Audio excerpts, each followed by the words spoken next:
بسم اللہ الرحمن الرحیم۔ السلام علیکم ورحمۃ اللہ وبرکاتہ۔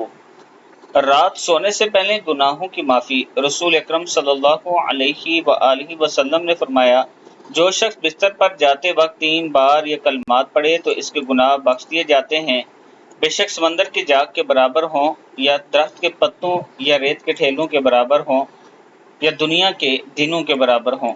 پڑھنا ہے استغفر اللہ الذی استغفر اللہ العظیم الذی لا الہ الا هو الحی القیوم واتوب الیہ۔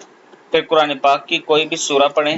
رسول اللہ صلی اللہ علیہ وآلہ وسلم نے فرمایا، جب مسلمان بستر پر سوتے وقت کوئی بھی سورہ پڑھ لیتا ہے تو اللہ تعالیٰ اس کی حفاظت کے لیے ایک فرشتہ مقرر فرما دیتا ہے، اور اس کے جاگنے تک کوئی تکلیف دہ چیز اس کے قریب نہیں آتی۔ ہر آفت سے بچنے کے لیے رسول اللہ صلی اللہ علیہ وآلہ وسلم نے فرمایا، جس نے سورہ بقرہ کی آخری 2 آیات رات میں پڑھ لی وہ اس سے ہر آفت سے بچانے کے لیے کافی ہو جائیں گی۔